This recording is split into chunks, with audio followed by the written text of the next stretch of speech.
దేవునికి స్తోత్రం కలిగాక. బాగున్నారండి మీరంతా? రెండో వర్తమానంలోనికి వెళ్ళిపోదామండి. లాస్ట్ వీక్లో మీరు గమనిస్తే we were talking about the world కదా. ఈ లోకం యొక్క తంతు, ఈ లోకంలో ఒక బిలీవర్ ఏ విధంగా ఉండాలి, ఈ లోకమునలో బిలీవర్కి ఏమవుతుందంటే చాలా వ్యత్యాసం ఉంటుంది, ఈ లోకము బిలీవర్కి చాలా అపోజ్ చేస్తుంది. అనేకమైన విషయాలు మనము లాస్ట్ వీక్లో చూసాం కదండి. కొంచెం రిపిటేషన్ చేస్తాను so that you would follow the message. Okay, మొదటిగా మనం చూసినట్లయితే దేవుని యొక్క వాక్యంలో ఈ లోకము అనే మాట గ్రీక్ పదము కాస్మోస్ అనే పదం నుంచి వచ్చింది. అంటే అర్థం ఏంటంటే భూలోకము లేకపోతే మానవ జాతి. క్రైస్తవ పరంగా ఆలోచిస్తే అన్యులు, జెంటైల్స్ అని చెప్పొచ్చు. ఇంకొకటి మనము మాట కనుక మనం కొంచెం ఆలోచన చేస్తే నాన్ జ్యూస్ లేకపోతే జెంటైల్స్ కదా. అన్యులను ఏమంటామండి మనం? వాళ్ళు లోకస్తులండి అంటాం. మనం ఏమంటారు మరి? విశ్వాసులు బ్రదర్ మీరంతా అని అంటాం కదా. అయితే విశ్వాసులు అదేవిధంగా లోకస్తులు డిఫరెన్స్ ఉంది. సో అదేవిధంగా మనం చూసినట్లయితే we are there in the world for a temporary time కదా. మనకు దేవుడు 70-80 సంవత్సరాలు ముందుగానే డిసైడ్ చేసి లోకానికి మనని పంపించారు. కొంతమంది అధిక బలం ఉన్న వాళ్ళు ఉంటారు, వాళ్ళు 100 years కూడా జీవిస్తూ ఉంటారు. దేవునికి స్తోత్రం కలిగాక. అయితే చూడండి, ఈ మానవుల యొక్క వ్యవహారము ఏ విధంగా ఉందంటే present situation of the human beings లేకపోతే హ్యూమన్ అఫైర్స్ ఏ విధంగా ఉన్నాయంటే దే ఆల్వేస్ అపోజ్ గాడ్. దేవుని యొక్క కార్యాలకి ఏమవుతుందంటే ఈ మానవుని యొక్క వ్యవహారాలు ఏ విధంగా ఉంటాయంటే అవి చాలా అపోజ్ చేస్తూ ఉంటాయి, వ్యతిరేకంగా ఉంటాయి అనే విషయాన్ని మనం గమనించాలి ఈరోజు. అదే మాటని మీకు లాస్ట్ టైం మీకు జ్ఞాపకం చేశాను. చూడండి, బైబిల్లో మనం చూసినట్లయితే అపోస్తలుడైన పౌలు గలతీయులకు రాసిన పత్రిక 6వ అధ్యాయము 14వ వచనంలో ఆయన అంటాడు కదా, నాకు లోకమునకు నేనును సిలువ వేయబడి ఉన్నాము. ఈ మాటలు మనం లాస్ట్ వీక్లో చూసాం. చూడండి, గమనించండి, ఏమంటాడు కదా, the world is crucified to me and I am crucified to the world. నిజంగా విశ్వాసులు అనేవాళ్ళు, ప్రతి ఒక్క విశ్వాసికి ఉండాల్సిన లక్షణం ఏదైనా ఉందంటే ఖచ్చితంగా చేయాల్సిన పని ఏంటంటే this is what you have to do. We are crucified to the world and the world is crucified to us. అంటే అర్థం ఏంటి తెలుసా అండి? వరల్డ్ ఈజ్ క్రూసిఫైడ్ టు మీ అని అపోస్తలుడైన పౌలు ఎందుకు అంటున్నాడంటే దాని అర్థం ఏంటంటే వరల్డ్ కెనాట్ ఎంటైజ్ మీ. ఈ లోకము నన్ను ప్రభావితము చేయలేదు. రెండోదిగా చూసినట్లయితే నేను లోకం వెనకాల వెళ్ళను, ఎందుకంటే because I'm crucified to the world అని దైవజనుడు ఇక్కడ మాట్లాడుతూ ఉన్నాడు. ఈరోజు గమనించాలి, క్రైస్తవులుగా ఉన్న మనము అవి క్రూసిఫైడ్ టు ద వరల్డ్. ఇంకా కొన్నిసార్లు ఏమవుతుందంటే we always tend to go back to the world కదా. చూడండి, లోకం యొక్క ఇచ్చలు, లోకం యొక్క కోరికలు, లోకస్తులను చూసినప్పుడల్లా కొంచెం టెంప్టేషన్ కలుగుతూ ఉంటుంది యవనస్తులకు. ముఖ్యంగా ఇక్కడ లోకంలో జరుగుతున్న తంతు కావచ్చు, ఫ్యాషన్స్ కావచ్చు, లేకపోతే స్టైల్స్ కావచ్చు, ఇవన్నీ చూస్తున్నప్పుడు కొంచెము ఫ్లక్చువేట్ అయ్యే అవకాశాలు మనకి కనపడతా ఉంటాయి. చూడండి, విశ్వాసులుగా మనం ఆ విధంగా ఉండటానికి వీల్లేదు. విశ్వాసులుగా we have to take a stand. We should not compromise on the values, but we should live with the standard of God. దేవుని యొక్క వాక్యము అనే కొలబద్ద మీద మనం జీవించాలా. ఈ లోకము అనేకమైన ఎట్లుంటుందంటే దానికి బార్డర్ లైన్ ఉండదు. ఏం చేస్తారండి, దానికి బౌండరీస్ ఉండవు. మనము ఇప్పుడు చూడండి ఎట్లుంటుందంటే ఒక లైన్ గీయరు. ఈ లోకం పరిస్థితి ఎట్లా ఉంటుందంటే ఇట్ ఈస్ ఆల్వేస్ కాంప్రమైజింగ్ కదండి. అది సినిమాలో ఒకవేళ పొరపాటున ఒక హీరో ఒక డ్రెస్ వేసాడు అనుకోండి, కథం ఇంకా అది ఫ్యాషన్ అయిపోతుంది కదా. ఏమవుతుందంటే చినిగిపోయిన జీన్స్ వేసుకొని వస్తారు కదా యవనస్తులు. అది ఎందుకు వేసుకున్నాడో వాడికి తెలియదు, అది ఫ్యాషన్ అని ఆ షాప్లో వాడు చెప్తే ఆ ఫ్యాషన్ కదా అని చెప్పేసి ఆ డ్రెస్ వేసుకొని వచ్చేస్తారు. కానీ ఈజ్ ఇట్ డీసెంట్? అది చూడటానికి బాగుందా అనే ఆలోచన కూడా ఈ మధ్యన యవనస్తుల్లో ఉండట్లేదు. హీరో వేసాడు బాస్ కాబట్టి మేము కూడా వేసేస్తాం. అడ్వర్టైజ్మెంట్ కూడా ఎట్లుంటుందంటే ఆకర్షణీయంగా ఉంటుంది. అదేదో హీరో మంచిగా డబ్బులు తీసుకొని ఆయన ఏం చేస్తాడంటే మంచి ఒక జీన్స్, చినిగిపోయిన జీన్స్ 1 minute వేసుకొని వస్తాడు తెరపైకి. రాగానే ఇంకా ఏమనొస్తుంది దాన్ని చూసి న్యూ ఫ్యాషన్ రబాయ్ అని చెప్పేసి దాన్ని వేసుకొని వచ్చేస్తూ ఉంటారు. ఈరోజు గమనించాలా, we have to set an example. చూడండి, మనం చూసినప్పుడు ఈ అబ్బాయి చాలా డీసెంట్ రాబాయ్, ఈ అమ్మాయి చాలా డీసెంట్ అని చెప్పగలగాలి. చూడండి, బైబిల్లో మనం చూసినట్లయితే we will talk about something which is like fashions of the world. ఓకేనా? బైబిల్లో మనం చూసినట్లయితే ఒకసారి ఎఫెసీయులకు రాసిన పత్రిక 2వ అధ్యాయము మొదటి 3 వచనాలు చదువుదాం మనం. చూడండి, బైబిల్లో చూడండి, ఎఫెసీ పత్రిక 2వ అధ్యాయము మొదటి 3 వచనాలు మనం చూస్తే అక్కడ ఉన్న మాటలు చూడండి. మీ అపరాధముల చేతను పాపముల చేతను మీరు చచ్చిన వారై ఉండగా ఆయన మిమ్మల్ని క్రీస్తుతో కూడా బ్రతికించును. రెండవ వచనం చూస్తే, మీరు వాటిని చేయిచు వాయుమండల సంబంధమైన అధిపతిని అనగా అవిధేయులైన వారిని ఇప్పుడు ప్రేరేపించు శక్తికి అధిపతికి అనుసరించి ఈ ప్రపంచ ధర్మము చొప్పున మునుపు నడుచుకొంటిరి. ఏ ధర్మం? అండర్లైన్ చేయండి, ఆ మాటను అండర్లైన్ చేయండి. ప్రపంచ ధర్మము అంటే లోక ధర్మము చొప్పున ఇంతకుముందు మీరు నడుచుకుంటారు. మూడో వచనం మీరు చూస్తే, వారితో కలిసి మనమందరమును శరీరము ఒకయు మనసు యొక్కయు కోరికలను నెరవేర్చుకొనుచు మన శరీర ఆశలను అనుసరించి మునుపు ప్రవర్తించితిమి. అర్థమవుతుందండి? ఇక్కడ చూడండి, ఎఫ్ఎస్సి పత్రికలో క్లియర్గా ఇక్కడ మనం కనపడతా ఉంది. ఇంతకుముందు ఎలా ఉన్నామంట? ఈ లోకం యొక్క ధర్మము చొప్పున నడుచుకుంటేమి, కానీ దేవుని కృపను బట్టి మీరు అపరాధంలో చచ్చిన వారై ఉండగా యేసుక్రీస్తు ప్రభు ద్వారా ఇప్పుడు మీరు జీవించి ఉన్నారు అనే మాటని ఆయన జ్ఞాపకం చేస్తూ ఉన్నాడు. ఈ విషయం మీకు అర్థం కావాలంటే రోమిలికి రాసిన పత్రిక 12వ అధ్యాయము 2వ వచనం మీరు చూస్తే 2 మాటలు కనపడతాయి. Do not conform to the world but be transformed అనే మాట. ఏంటండి?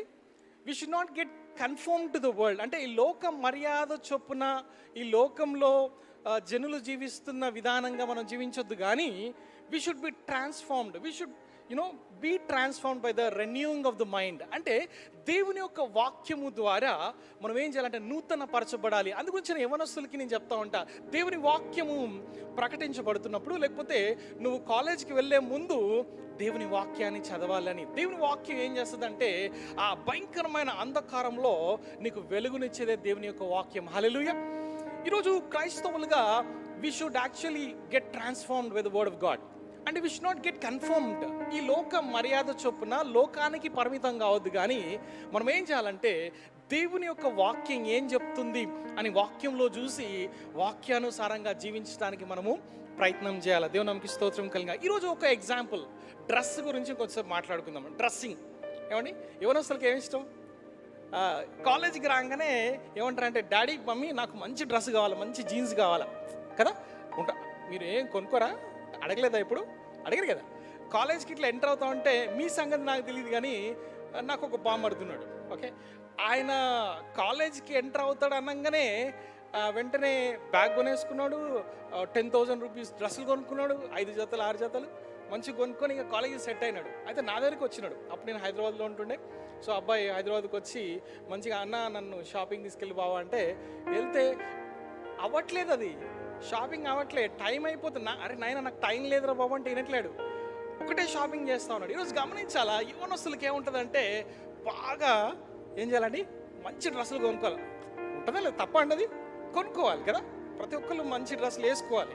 సో వేసుకుంటే మంచిగా మీకు కూడా ఉత్సాహంగా ఉంటుంది కదా. ఎట్లా అనిపిస్తుంది? నూతనమైన అరే కొత్త డ్రెస్ వేసుకున్నారా ఈరోజు అని చెప్పి ఎలా ఉన్నారా. కొంతమంది ఏం తెలుసా అండి, నా ఫ్రెండ్ ఉండేటోడు ఒకడు, ఆడేంటంటే కొత్త వాచ్ పెట్టుకుంటే ఒకటే నా దగ్గరకు వచ్చి వాచ్ చూసుకునేటోడు, ఇట్లా చూపిస్తా ఉంటే అరే ఏంద్ర ఇట్లా చూపిస్తున్నాడు అని చెప్పి తర్వాత అర్థమైంది నాకు. అరే కొత్త వాచ్ అంటే అరే అవునరా కనిపెట్టేసిన నువ్వు అంటాడు. ఈరోజు గమనించాలి మనము, యవనస్తులకి ఎట్లుంటుందంటే కొత్తగా ఏదైనా కొనుక్కుంటే మీరు కూడా అంతే కదా. గర్ల్స్ ఏం చేస్తారంటే మంచి కొత్త డ్రెస్ రాగానే వెంటనే చూపిస్తూ ఉంటారు, నా డ్రెస్ బాగుందా, మంచిగా కనబడుతున్నాను నేను నా డ్రెస్లో అని అడుగుతూ ఉంటారు కదా. చూడండి, ఈరోజు గమనించండి, dressing is good, shopping is good, కానీ అట్ ద సేమ్ టైం చూడండి మనం వేసుకునే బట్టలు ఎట్లుండాలంటే అట్రాక్టివ్గా ఉండాలి, దానిలో తప్పేం లేదు, ఆకర్షణీయంగా ఉండాలి. రెండోదిగా చూసినట్లయితే ప్లీజింగ్ కలర్స్ ఉండాలండి. మీకు తెలుసా గోవిందా తెలుసా, ఫిల్మ్ యాక్టర్, బాలీవుడ్ కదా. ఆయన అప్పట్లో మా కాలంలో ఎట్లుండేదంటే కింద రెడ్ ప్యాంట్ వేస్తే పైన గ్రీన్ ప్యాంట్ వేసేవాడు, కాంబినేషన్ అదేమన్నా. గోవింద అప్పుడు మా వాళ్ళు అనేటోళ్ళు, అరే గోవిందలాగా తయారయ్యాకండి రా అనేటోడు. ఎట్లుండదు, కింద అంట రెడ్ ప్యాంట్ అంట, పైనేమో గ్రీన్ షర్టు, ఏమన్నా కాంబినేషన్ అది. చూడండి మనం ఎట్లా వేసుకోవాలంటే ప్లీజింగ్ కలర్స్ ఉండాలండి. ఎట్లుండాలంటే కింద డార్క్ ఉంటే పైన లైట్ కలర్, పైన డార్క్ ఉంటే కింద లైట్ కలర్ కదా, అది డీసెంట్. అంతేగాని డిఫరెంట్ వేసుకుంటే ఎట్లుంటుంది, అసలు ఏంట్రా కార్టూన్ నెట్వర్క్ ఐడి అన్నట్టు చూస్తారు కదా. అందుగురించనే మన డ్రెస్సింగ్ సెన్స్ ఎట్లా ఉండాలంటే ప్లీజింగ్ కలర్స్ ఉండాలి. మూడోదిగా చూసినట్టయితే డెలికేట్ డిజైన్స్ ఉండాలని. ఈ మధ్యన చూస్తే డిజైన్స్ ఎట్లున్నాయంటే వెరైటీ డిజైన్స్, అసలు అది డిజైనా లేకపోతే ఇంకేమన్నా డౌట్ వస్తూ ఉంటుంది కదా. ఈరోజు మనం గమనించాలి, మనం క్రైస్తవులుగా we have to set an example. మనం వేసుకునే విధానము ఈ బట్టలు ఎట్లుండాలంటే గుడ్ నోవెల్ ప్యాటర్న్స్ అంటారు కదా, మంచిగా ఉండాలి చూడటానికి. అట్లా చూడంగానే మంచి అట్రాక్టివ్గా ఉండాలి. అంతేగాని మనం ఎట్లాంటి డ్రెస్సులు వేసుకోకూడదు తెలుసా అండి? రెచ్చగొట్టే డ్రెస్సులు వేసుకోకూడదు. చాలాసార్లు ఏమవుతుందంటే దాన్ని ఏమంటారు, ప్రొవొకేటివ్ డ్రెస్ కదా ఇంగ్లీష్లో చూసినట్లయితే. ఇట్స్ లైక్ ఒక వ్యక్తిని నేను చూసినప్పుడు వాడిని రెచ్చగొట్టి వాడిని దేవుని దగ్గర కాకుండా నీ వైపు ఆకర్షిస్తుంది అనుకో ఆ డ్రెస్, నువ్వేం చేయాలి తెలుసా? ఆ డ్రెస్ని వేసుకోకుండా ఉండడానికి ప్రయత్నం చేయాలి. ఈరోజు గమనించాలి, నువ్వు ఎప్పుడన్నా డ్రెస్ కొనడానికి వెళ్ళినప్పుడు కొంతమంది ఈ మెసేజ్ని ఒక చోట చెప్తే ఆయన ఏమన్నాడంటే, ఒక యవనస్తుడు ఫోన్ చేశాడు నాకు. ఫోన్ చేసి, అన్న ఎంత టైట్ వేసుకోవచ్చు అన్న షర్టు, అన్న ఎంత లో వేసుకోవచ్చు అన్నట్టు అడుగుతూ ఉన్నాడు అనమాట. అయితే తర్వాత ఇంకొక అమ్మాయి కాల్ చేసింది, అన్న మేము ఎలాంటి డ్రెస్ వేసుకోవచ్చు అన్న, అంటే నీకు పైన వేసుకోవచ్చా కిందకి వేసుకోవచ్చా అని అడిగితే, అన్న ఇవన్నీ నన్ను అడక్కమ్మా, ఒకటే పని చేయి, నువ్వు ట్రయల్ రూమ్ ఉంటుంది కదా ప్రతి ఒక్క షోరూంలో, ట్రయల్ రూమ్లోకి వెళ్ళి వేసుకొని నించొని చూసుకో, ఈ డ్రెస్ చూస్తే దేవుడు నన్ను మెచ్చుకుంటాడా లేదా, ఈ డ్రెస్ వేరే వాళ్ళని దేవుని వైపు ఆకర్షిస్తున్నానా లేకపోతే నా వైపు ఆకర్షించుకుంటున్నా, అదొక ప్రశ్న వేసుకుంటే చాలు అని చెప్పాను నేను. ఈరోజు గమనించాలి, the trend today, if you see the trend, it is like ఎట్లుందంటే ఎక్స్పోజింగ్ ఎక్కువైపోతుందండి. ఇప్పుడు గమనించండి ఎట్లుంది తెలుసా అండి, ఎంత ఎక్స్పోజ్ చేస్తే అంత ట్రెండ్, అంత స్టైల్. ఈరోజు గమనించాలా, క్రైస్తవులుగా ఉంటున్న మనము చూడండి, లోకంలో ఎట్లుండాలంటే దేవునికి మహిమకరంగా ఉండాలి. నీ డ్రెస్ డీసెంట్గా ఉండాలి. నువ్వు చూడంగానే ఎట్లుండాలంటే, అబ్బా ఎంత మర్యాదగా ఉంది పై డ్రెస్ అనేసి దేవుణ్ణి స్తుతించేగా విధంగా నీ డ్రెస్సింగ్ ఉండాలి. హల్లెలూయా, దేవునికి స్తోత్రం కలిగాక. ఈరోజు కావాల్సుకునే ఈ మాటలు నేను చెప్తున్నాను, ఎందుకంటే యవనస్తులుగా మీరు ఉంటున్నారు కాబట్టి, నేను ఆ దశ నుంచి వచ్చా కాబట్టి, లోకాన్ని కొంచెం చూశాను కాబట్టి ఆ రకంగా ప్రిపేర్ వచ్చా కాబట్టి, లోకంలో వాళ్ళు తయారవుతున్నారేమో, అయితే వాళ్ళని చూసి నువ్వు అరే నీ కూడా ఇట్లా తయారైతే బాగుండు కదా అని అనుకోకూడదు. నేను డెల్ కంప్యూటర్స్ అని కార్పొరేట్ ఆఫీస్ హైదరాబాద్లో హైటెక్ సిటీలో ఉంటుంది. అక్కడ నేను పనిచేసేటప్పుడు ఒక బిలీవర్ ఉంటుంది, అమ్మాయి పేరు చెప్పను కానీ, ఒకవేళ మెసేజ్ చూస్తే నన్ను ఫోన్ చేసి తిడుతుందేమో. అయితే ఆ అమ్మాయి ఏం చేసేదంటే, నాకన్నా 2 years పెద్ద. ఓకే, అయితే మంచిగా తను ఫస్ట్లో she was just a sales representative. Okay, వచ్చినప్పుడు ఇమ్మీడియట్గా తను లాగిన్కి ముందు వచ్చేది, రాగానే ఫస్ట్ ఎవరితో మాట్లాడకుండా తన డెస్క్ దగ్గరకు వచ్చి ప్రార్థన చేసుకొని అప్పుడు she use to start the day. ఆ విధంగా ఉన్న అమ్మాయి ఏమైందంటే, తన స్టేజెస్ మెల్లమెల్లగా దేవుడు తనని ఆశీర్వదిస్తూ వచ్చారు. మెల్లగా కోచ్ అయింది, అంటే వేరే వాళ్ళ సేల్స్ రిప్రజెంటేటివ్స్కి కోచ్ చేసే ఒక కోచ్గా తయారైంది. కోచ్ తర్వాత నెక్స్ట్ మేనేజర్, తర్వాత సీనియర్ మేనేజర్కి వెళ్ళింది. సీనియర్ మేనేజర్కి వెళ్ళిన తర్వాత తను అంతా కూడా డిఫరెంట్ అయిపోయింది. తన లైఫ్ స్టైల్ మారిపోయింది. ఇంతకుముందు ప్రార్థన జీవితం లేదు. తన డ్రెస్సింగ్ అంతా కూడా ప్రొవొకేటివ్ డ్రెస్సింగ్ వచ్చింది. ఒకసారి నేను ఐ వాజ్ లైక్ ఫేసింగ్ అనమాట. ఐ మీన్ డైరెక్ట్గా వెళ్ళి అడిగి, అక్క ఇంతకుముందు నీకు గుర్తుందా, నువ్వు వచ్చినప్పుడు నువ్వేం చేసేదాన్ని అంటే ఫస్ట్ రాగానే ప్రార్థన చేసుకునేదాన్ని అక్క, నువ్వు అది ఈ మధ్యన చేయట్లేదు అక్క అన్నా నేను. అంటే అవునరా కరెక్టే అనింది. తర్వాత నీ డ్రెస్సింగ్ కూడా మారిపోయింది ఈ మధ్యన, ఈ డ్రెస్సింగ్ కొంచెం అంత డీసెంట్ అనిపించట్లేదు అంటే ఆమె చాలా చిన్నపుచ్చుకుంది మొహం. తర్వాత నాతో మాట్లాడటం బంద్ చేసింది. నేను తర్వాత she was not able to talk directly. నేను ఇంకా మెసెంజర్లో, మాకు మెసెంజర్ ఉంటుంది, ఆ మెసెంజర్లో టైప్ చేస్తూ ఉంటాను. అప్పుడప్పుడు దేవుని యొక్క మెసేజెస్ నేను పంపించేవాడిని. చూడండి తర్వాత తను ఎట్లుందో తెలియదు, she was not in touch. ఈరోజు చెప్తున్నాను కదా, క్రైస్తవులుగా ఉన్న నువ్వు నీ డ్రెస్సింగ్ ఎట్లుండాలంటే దేవునికి మహిమకరంగా ఉండాలి. నీ డ్రెస్సింగ్ ఎట్లుండాలంటే సింపుల్గా మోడెస్ట్గా ఉండాలి. కొంతమంది ఏమంటారంటే అట్లా నీ లూజ్ వేసుకొని అన్న ముస్లమ్మ లాగా ఉండాలా నేను అని అడుగుతూ ఉంటారు. అలా ఉండాల్సిన అవసరం లే. నీ డ్రెస్సింగ్ ఎట్లుండాలంటే డీసెంట్గా ఉండాలి. రెండోదిగా చూస్తే it will be like, it should be like presentable. చూడంగానే స్మార్ట్గా కనపడాలి కదా, ఇది ప్రాబ్లం లేదు. కానీ అంతేగాని ఇక ముస్లిం కొంతమంది ఉంటారు, ఇంకా అన్నట్లు చెప్పాడు కాబట్టి ఇక మొహం కడుక్కోకుండా ఇంట్లో కూర్చొని తర్వాత మళ్ళీ వాళ్ళ పేరెంట్స్ నాకు ఫోన్ చేసి నన్ను తిడతారు, నాకెందుకు వచ్చిన గొడవ ఇది కదా. ఈరోజు ఎట్లుండాలంటే నీట్గా ఉండటంలో తప్పేం లేదు, హైజీన్గా ఉండాలా. అసలే ఇప్పుడు శానిటైజేషన్ చేసుకోవాలి, ఏమండి మంచిగా మాస్క్ పెట్టుకుంటారా మాస్క్ పెట్టుకుంటారా మీరు కాలేజ్ వెళ్తున్నప్పుడు పెట్టుకోవాలి, ఎందుకంటే ఎవరి దగ్గర ఏముందో మనకి తెలియదు. ఈరోజు గమనించండి, అయితే మన డ్రెస్సింగ్ ఎట్లా ఉంటా ఉంది, దేవుని నీ డ్రెస్సింగ్ చూసినప్పుడు ఏ విధంగా ఉంటా ఉంది. చూడండి, we have to set two things in mind. One is నిన్ను దేవుడు చూసినప్పుడు నీ డ్రెస్ని బట్టి దేవుడు ఆనందిస్తున్నాడా, రెండోదిగా పక్కోడు నీ డ్రెస్ చూసినప్పుడు ఏమంటున్నాడు, వాట్ ఈస్ ద ఫీడ్బ్యాక్, అది మీరు అనలైజ్ చేయగలగాలి. అప్పుడు ఏమవుతుందంటే you will wear the right dress. Hallelujah. అయితే ఈరోజు గమనించాలి, లోకము యొక్క తంతులో మనం వెళ్ళకూడదండి. We should not compromise on the values. అర్థమవుతుందా? ఈరోజు మీ విలువలను ఏం చేయాలంటే you have to set an example, ఒక మోడల్ పెట్టాలి. అప్పుడు ఏమవుతుందంటే దేవుని నామం మహింపరచబడుతుంది. లోకం ఏమంటుంది తెలుసా అండి, ఒకవేళ మీరు కాంప్రమైజ్ కాలేదనుకోండి, వీడు వేస్ట్ గాడు రాబోయే అంటూ చూస్తారు కదా. ట్రెండ్ ఫాలో అవ్వట్లేదు అనుకోండి, ఏమంటారు, అరే ముస్లిం అప్పుడు వీళ్ళు హల్లెలూయా బ్యాచ్, ఇందాక సిస్టర్ చెప్తా ఉంది కదా, ఏమంది వీళ్ళంతా వాళ్ళకు పేరు పెడతారు, సాధు ఏమండి, తర్వాత నెక్స్ట్ వీడు హల్లెలూయా బ్యాచ్ రా అని పేరు పెడతా ఉంటారు. ఈరోజు గమనించండి, ఏ పేరు పెట్టినా పర్లే, మన యేసయ్య ఆ సిలువ పైన ఎంతో అవమానపరచబడ్డారు, కానీ he was literally taking all those things for you and for me కదా. అంత చేసిన యేసయ్యకి ఆ మాత్రం నువ్వు సహించుకోలేవా? ఈరోజు గమనించాలి, నీ డ్రెస్సింగ్ వల్ల దేవునికి మహిమ రావాలి. ఈరోజు లోకం వైపు మనం వెళ్ళకూడదండి. లోకంని చూస్తూ వాళ్ళ ట్రెండ్ మనం ఫాలో అవద్దు, నువ్వు ఒక ట్రెండ్ పెట్టుబాయి. హల్లెలూయా, దేవునికి స్తోత్రం కలిగాక. ఈరోజు గమనించండి, మనం ఏం చేయాలంటే దేవునికి మహిమకరమైన జీవితాలు మనం జీవించాలి. చూడండి, మీకు కప్ప తెలుసు కదా, ఆ కప్పని వేడివేడి నీళ్ళు లేచి పడేసామనుకోండి, ఏమవుతుంది, కప్పుకుని దూకేస్తుంది.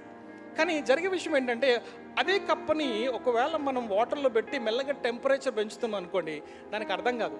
మెల్లమెల్లగా హై చేస్తూ ఉంటే అది నులివెచ్చన తనం నుంచి ఆ చల్లటి నీళ్ళు మెల్లమెల్లగా వేడి అవుతున్నాయి అనుకోండి, అప్పుడేమవుతుంది, దానికి అర్థం కాకుండా అది మరణించే అవకాశం ఉంటుంది. సాతాన్ గాడు కూడా చేసే పని ఏంటి తెలుసా అండి, సాతాన్ చేసే పని అంటే అదే, మనం మెల్లమెల్లగా ఏం కాదులే పోయి, చిన్న విషయమే కదా, ఒక చిన్న పఫే కదా, సిగరెటే కదా, దట్స్ ఓకే, అరే ఎప్పుడు దాక్కుపోయి, కానీ నా బర్త్డే రోజు కొంచెం ఒక పెగ్గేసుకో, ఏమండి, ఇట్లాంటివి వస్తూ ఉంటాయి ఆఫర్లు కదా. ఆ చిన్న చిన్న వాటిల్లో పడిపోతే, చూడండి మీకు ఒక విషయం చెప్పనా, మీరు ముందు ఒకవేళ నీకు నచ్చట్లేదు అనుకోండి, ఫస్ట్లోనే నీ ఫ్రెండ్ ఉన్నాడు, వాడు సినిమాకి రారని పిలిచాడు అనుకోండి, అరే సారీ రా నేను రాను అని చెప్పావు అనుకో, మళ్ళీ నెక్స్ట్ టైం అడగటానికి వాడు కొంచెం వెనుక ముందుకు అవుతాడు. అది నువ్వు ఫస్ట్ టైమే కాంప్రమైజ్ అయిపోయావు అనుకో, నెక్స్ట్ టైం ఏం చేస్తాడు, అరే పెద్ద నువ్వు అప్పుడు రాలేదారా, ఇప్పుడు ఏదో పెద్ద ఫోజు కొడుతున్నావు అన్నట్టు అడుగుతారు. ఈరోజు గమనించాలా, మనం ముందుగానే నో చెప్పాలా. ఎప్పుడైతే నువ్వు నో చెప్పగలుగుతావో అప్పుడు మళ్ళీ అడిగే అవకాశం, వీడికి నచ్చదు కాబట్టి ఆ విషయంలో వాడిని వదిలేద్దామని అనుకుంటారు. గమనించండి, ఈరోజు మనం ఏం చేయాలంటే సాతాను యొక్క ఆ ఉచ్చులో పడిపోకూడదు. ఒక్కసారి నువ్వు పడ్డావా కథం, ఎక్కడికి తీసుకెళ్తాడు, నేను ఎక్కడ తీసుకెళ్తాడంటే తర్వాత నువ్వు కళ్ళు తెరిచి చూసే లోపల ఇంత దూరం వచ్చేసానా దేవునికి నేను అనే ఆలోచన మనకు కలుగుతుంది. హల్లెలూయా, దేవునికి స్తోత్రం కలిగి. ఈరోజు మనం గమనించాలండి, మొట్టమొదటిగా ఫ్యాషన్ స్టైల్ ఎట్లుండాలంటే ఇంతవరకు మాట్లాడుకున్నాము. దేవుని లోకం వైపు చూడొద్దు, నువ్వు ఏ విధంగా ఉండాలంటే దేవుని వైపు, దేవుని వాక్యంలో ఉన్న విధంగా మనం జీవించడానికి ప్రయత్నం. రెండోదిగా చూసినట్టయితే the pleasures of the world, ఈ లోకం యొక్క సుఖాన్ని బాగా మనము కోరుకోకూడదండి. ఈ లోకం ఎట్లుంటుంది తెలుసా అండి, everyday it is becoming like comfortable కదా. ఇప్పుడు మొన్న మధ్య నేను చూశాను యూట్యూబ్లో, అంట్లు కూడా తోమేసే ఒక టెక్నాలజీ వచ్చింది. ఏమండి, ఏం తోమేది, అంట్లు, అంటే ఇంట్లో ప్లేట్లు ఇక కడగాల్సిన పని లేదు, మనం ఆ మిషన్లు ఎత్తే ఆటోమేటిక్గా ఇక కడిగేస్తుందట. అంటే ఎంత సుఖపడాలా అనేది మనిషి ఆలోచిస్తున్నాడు. ఇంతకుముందు వాషింగ్ మిషన్ లేదు కదా, ఇప్పుడు ఏమవుతుంది, వాషింగ్ మిషన్ అలా వాడేస్తే automatic washing machine. First manual వచ్చాయి, తర్వాత ఇప్పుడు ఏంది ఆటోమేటిక్. ఏం లేదు, ఫస్ట్ ఆన్ చేస్తే చాలు ఆటోమేటిక్గా వాష్ అవుతుంది, రిన్స్ అవుతుంది, తర్వాత ఏమవుతుంది, అది కూడా ఆరిపోవడం కూడా అయిపోతుంది వాషింగ్ మిషన్లోనే. డ్రైయర్ కూడా ఉంటుంది కదా, ఆ డ్రై కూడా అయిపోయేసేసి మరి రేపు పొద్దున ఇస్త్రీ కూడా అయ్యొత్తేమో, ఏమండి. అలాంటి అంటే man through this inventions and all, man somehow wants to become like comfortable కదా, ఎంతో సుఖం అనుభవించాలన్న ఆలోచన. ఇప్పుడు చూడండి, పాత మనుషులు మీరు చూస్తే, మా అమ్మమ్మ ఇంకా బతికి ఉంది, తను ఆ రోజుల్లో ఇప్పుడు కూడా తన ప్లేట్ తను కడుక్కుంటుంది, ఇప్పుడు కూడా తను కష్టపడి చెమట రావాలంటదా.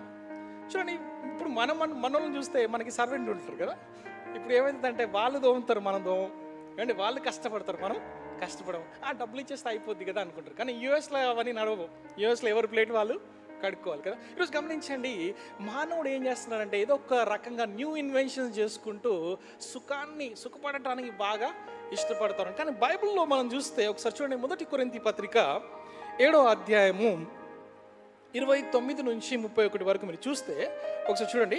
సహోదరులారా, నేను చెప్పున్నది ఏమనగా, కాలము సంకుచితమై ఉన్నది గనుక ఇక మీదట భార్యలు కలిగిన వారు భార్యలు లేనట్టును, ఏడ్చువారు ఏడవనట్టును, సంతోషపడువారు సంతోషపడినట్టును, కొనువారు తాము కొనిన దానిని తమది కాదన్నట్టు కదా.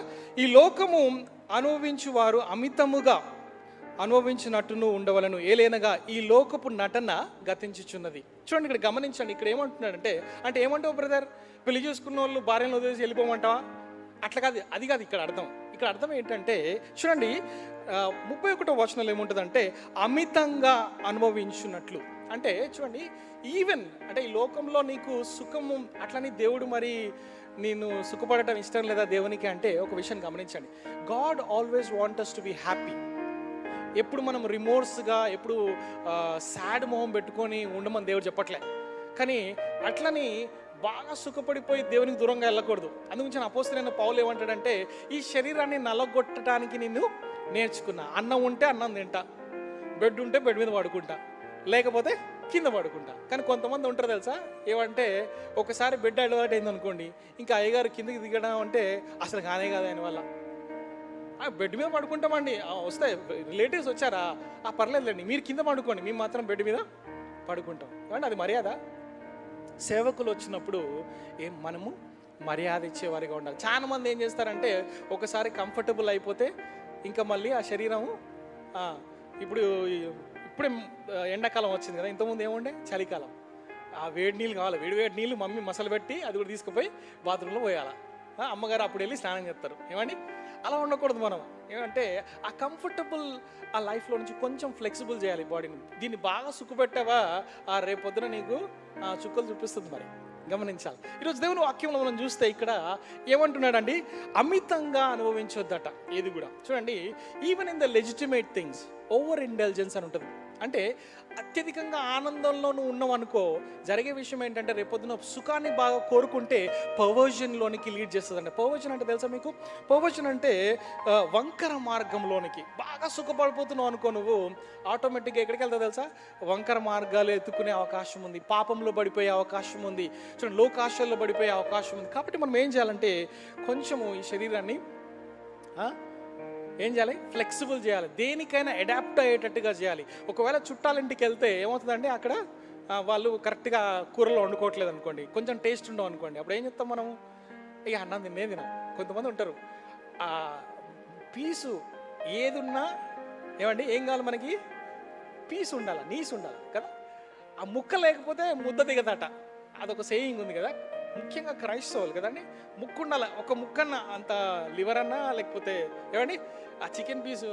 ఇప్పుడు నా కూతురుని చూస్తే తను చిన్నప్పుడే 4-5 years ఉన్నప్పుడే మేము ఒక హోటల్కి వెళ్తే మంచిగా లెగ్ పీస్ పట్టుకొని షీ వాజ్ ఈటింగ్ అనమాట.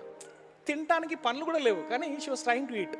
అంటే మానవుని యొక్క ఆశ ఎట్లుంటుందంటే, చూడండి గమనించండి, ఈరోజు మనకి కొంచెం అడ్జస్ట్ అవ్వటం చేత కాదు. ఇంట్లోనే బాగా తినబెట్టాం అనుకోండి పిల్లలకి, ఏమవుతుంది? బయటికి వెళ్ళిన తర్వాత కొంచెం టేస్ట్ లేదనుకో, లేకపోతే అక్కడ పచ్చడితో తినాల్సి వచ్చిందనుకో, తినడానికి ఇబ్బంది పడతాం. కాబట్టి ఏదైనా కానీ తినేటట్టుగా మనము మన శరీరాన్ని తయారు చేసుకోవాలి. హల్లెలూయా. అర్థమవుతుందండి? ప్లెజర్స్ ఆఫ్ ద వరల్డ్, ఈ లోకపు ఈ సుఖంలోనికి అలవాటు పడి మనం ఈ శరీరాన్ని బాగా సుఖపెట్టొద్దు. కానీ మనం ఏం చేయాలంటే, దేవునికి మహిమకరమైన జీవితాలు మనం జీవించే వారిగా మనం ఉండాలి. హల్లెలూయా. దేవునికి స్తోత్రం కలుగాక. మూడోదిగా చూసినట్లయితే, we should not run about the popularity. అంటే ఈ లోకంలో మనం చూస్తే జనాలు ఎట్లున్నారు తెలుసా అండి? They want to become popular కదా. ధీరుబాని అంబానీ లాగా అయిపోవాలి నేను, I want to become Sachin Tendulkar. ఏమండి, దట్స్ ఓకే. మనకి ఏంటంటే ఆస్పిరేషన్స్ ఉండొచ్చు, కానీ మనకి అంబిషన్స్ అనేవి అవి ఏ విధంగా ఉండాలంటే, we should actually keep the ambitions in the presence of God. దేవుని యొక్క ఆల్టర్ దగ్గరికి నీ అంబిషన్స్ తీసుకురావాలి. ప్రభా, నీ చిత్తము నా జీవితంలో జరగాలి ప్రభా, నీ తలంపులు నా జీవితంలో జరగాలి ప్రభా అని మనము ప్రార్థన చేయాలి. కానీ మన ఇష్టాన్ని దేవుని ఇష్టంగా మనము చూడకూడదు. చూడండి, గమనించి చూసినట్లయితే చూడండి, యేసుక్రీస్తు ప్రభువారు లోకంలో ఉన్నప్పుడు మీకు అందరికీ తెలుసు, యోహాను సువార్త 17వ అధ్యాయము దాన్ని ఏమంటారంటే ప్రధాన యాజకుని ప్రార్థన. ఈ లోకము అనే మాట అనేక మార్లు ఈ అధ్యాయంలో కనపడుతుంది. ముఖ్యంగా చూడండి 14, 15, 16 వచనాలు చూస్తే, నేను లోక సంబంధిని కానట్లు వారును లోక సంబంధులు కారు గనుక లోకము వారిని ద్వేషించును. చూడండి 15వ వచనంలో, నీవు లోకము నుండి వారిని తీసుకొని పొమ్మని నిన్ను ప్రార్థించలేదు, కానీ దుష్టుని నుండి వారిని కాపాడమని ప్రార్థించుచున్నాను. 16వ వచనంలో చూస్తే, నేను లోక సంబంధిని కానట్టు వారును లోక సంబంధులు కారు. యేసుక్రీస్తు ప్రభువారు ప్రార్థన చేస్తూ ఉన్నారు. తండ్రి అయిన దేవునికి ప్రార్థన చేస్తూ ఆయన అంటున్న మాట ఏంటంటే, ప్రభా లోకము నన్ను ద్వేషించింది కాబట్టి ఆటోమేటిక్గా నన్ను అనుసరించే బిడ్డలను కూడా ద్వేషిస్తుంది. లోకం నుంచి వారిని తీసివేయమని చెప్పట్లే, కానీ లోకంలో దుష్టు నుంచి వారిని కాపాడండి ప్రభు అని ప్రార్థన చేస్తున్నారు యేసుక్రీస్తు ప్రభువారు. ఇక్కడ చూడండి, లోకము మనని ఏం చేస్తుంది అంటండి, ద్వేషిస్తుంది అనే మాట మనకి కనపడుతూ ఉంది. అయితే ఇక్కడ మనం వీఆర్ గోయింగ్ అరౌండ్ పాపులారిటీ కదా. చూడండి, ఇక్కడ గమనించి చూసినట్లయితే బైబిల్లో ఒకవేళ దేవుడే నీకు పాపులారిటీ ఇచ్చాడు అనుకో, that's a different story. You should not hunt for the popularity. చాలాసార్లు ఏమవుతుందంటే, కొంతమంది ఏముంటారంటే ఇక వాళ్ళ పనుల్లా ఒకటే ఏంటంటే, మంచిగా మనం ప్రధాన యాజకులను చూస్తే వాళ్ళు బయట తెల్ల డ్రెస్సులు వేసుకొని ఇంకా జనాలు నన్ను ఏం చేస్తారట, వందనాలు చెప్తారని చెప్పేసి రెడీగా ఉంటారట. చూడండి, బైబిల్లో చూసినట్లయితే ఒకసారి చూడండి, యోహాను సువార్త 5వ అధ్యాయము 44వ వచనంలో ఉంటుంది కదా, అద్వితీయ దేవుని వలన వచ్చు మెప్పు కోరక ఏమంట, ఒకని వలన ఒకడు మెప్పు పొందుచున్న మీరు ఏలాగు నమ్మగలరు. చూడండి, ఇక్కడ నువ్వు పాపులారిటీని బాగా కోరుకుంటే జరిగే విషయం ఏంటంటే, యూనో మీరు బేసిక్ ఫెయిత్ క్రీస్తు ప్రభు మీద ఉన్న ఆ విశ్వాసము కోల్పోయే అవకాశం ఉంది అని దేవుని వాక్యం సెలవిస్తోంది. ఈరోజు గమనించండి, దేవుని వాక్యంలో ఏముందంటే, నువ్వు పాపులారిటీని బాగా కోరుకుంటే బేసిక్గా అంటే యేసుక్రీస్తు ప్రభు మీద ఉన్న విశ్వాసం కూడా కోల్పోయే అవకాశం ఉందని దేవుని వాక్యం సెలవిస్తూ ఉంది. ఇక్కడ చూడండి, క్లియర్గా ఉంది, వీళ్ళు మనుషుల మెప్పును కోరుకుంటున్నారంట, కానీ దేవుని మెప్పును వీళ్ళు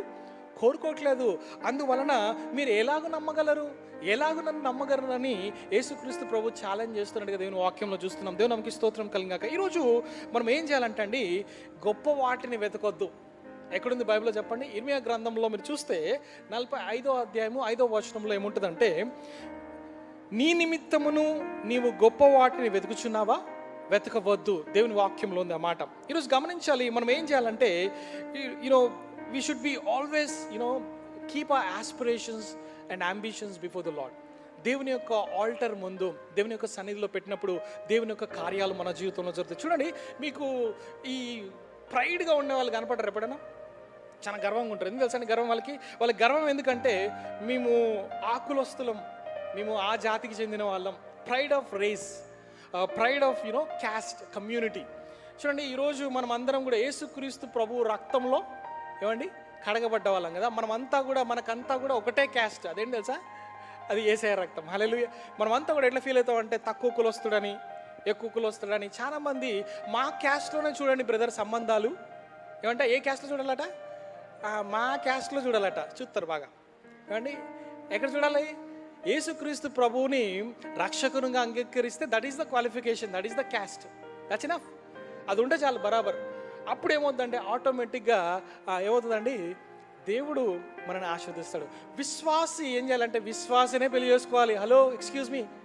కొంతమంది కాలేజీలోకి వెళ్ళి ఈ మధ్యన ఎట్లా తయారయ్యారంటే, పనికి వాళ్ళని ఎవరో చూస్తారు, చూసిన తర్వాత వాడు బాగా నచ్చుతాడు, నచ్చితే ఇంతకీ వాడు క్రిస్టియన్ కాదు. డాడీ నాకు వీడే కావాలా అని అడిగితే కుదరదు. ముందు విశ్వాసే కదా చూసుకోండి. దేనికైనా టైం ఉంది. ఇప్పుడు చదువుకునే టైం కదా. ఏం చేయాలి మనం? ఫర్ ఎవ్రీథింగ్, సూర్యునికి ప్రతి ఒక్క దానికి సమయము కలదు. దేవుని వాక్యంలో ఉంది కదా. ప్రతి ఒక్క దానికి టైం ఉంది. వెయిట్ చేయాలా, ఇప్పుడే తొందరపడద్దు. ఏం చేయాలండి? ప్రతి ఒక్క దానికి టైం ఉంది. ఏం చేయాలంటే, ఆ టైంలో దేవుడు ఎవరిని ఇవ్వాలనుకున్నాడు ఆయన ఇస్తాడు. మనం కంగారు పడితే అనవసరంగా ముందు పడి మూతి పని రాలుతాయట. ఏమండి? కాబట్టి జాగ్రత్తగా మనం ఏం చేయాలంటే, we have to wait on the Lord. ఇక్కడ చూడండి, ద ప్రైడ్ ఆఫ్ రేస్. చాలా మందికి ఏముంటుందంటే, మేము ఆకులు వస్తున్నాం అండి, మేము ఆ సంఘానికి చెందిన. ఇప్పుడు కొత్తగా డినామినేషనల్ కూడా చాలా ఎక్కువైపోతా ఉంది అండి. మేము పెంతుకోస్తలం అండి, మేమంతా కూడా మేము ఏమండి మేము మెథడిస్టులం అండి. Hello, excuse me. మీరు రక్షణ పొందితే చాలు. హల్లెలూయా. దేవునికి స్తోత్రం కలిగాక. రెండోదిగా చూస్తే కొంతమందికి ప్రైడ్ ఎట్లుంటుంది తెలుసా? మొహాన్ని చూసుకొని ప్రైడ్ ఉంటుంది. నా మొహం చాలా బాగుంటుంది, నేను బ్యూటిఫుల్గా ఉంటా, ఏమంటే నా కంప్లెక్షన్ చాలా బాగుంటుంది. కొంతమందికి లుక్స్, ఫీచర్స్ ఎట్లుంటుంది అంటే, నా ఫీచర్స్ చాలా బాగుంటాయి అనే ప్రైడ్ బాగుంటుంది కొంతమంది కదా. You are made in the image of God. ఆ మాటకు వస్తే ప్రతి ఒక్క మనిషి దేవుని పోలికలో చేయబడ్డారు. ఆ మాటని గమనించాలి ఈరోజు మనం. We should not be pride. ఏమండి గర్వంగా మొహం ఇట్ట పెట్టుకొని ఇంత పొడుగు పెట్టుకుంటారు కొంతమంది మొహాలు కదా. ఇంకా అసలుకి ఎదుటి వ్యక్తిని చూస్తే వాడిని కిందకి ఇట్లా చూస్తారు, నువ్వు ఎంతరా పోయి అన్నట్టు చూస్తూ ఉంటారు కదా. ఆ విధంగా ఉండకూడదు. క్రైస్తవులు మనకి ఆ గర్వం అనేది ఉండకూడదు. కానీ మనం ఏం చేయాలంటే, మనము వ్యత్యాసంగా ఉండాలి. మనం ఏ విధంగా ఉండాలంటే మనలో మనం చూసినప్పుడు ఆ సాత్వికం అనేది కనపడాలి. మూడోదిగా చూసినట్లయితే కొంతమందికి నేను చాలా ఫ్యాషన్గా తయారవుతాను ప్రైడ్ అంటే నీ చాలా స్టైల్. వేరే వాళ్ళు మామూలు డ్రెస్సులు వేసుకుని వస్తే వాళ్ళకి కింద నుంచి పై చూస్తూ ఉంటారు వాళ్ళు, అరే నువ్వేంద్ర భయ అన్నట్టు కదా. అలా ఉండకూడదు.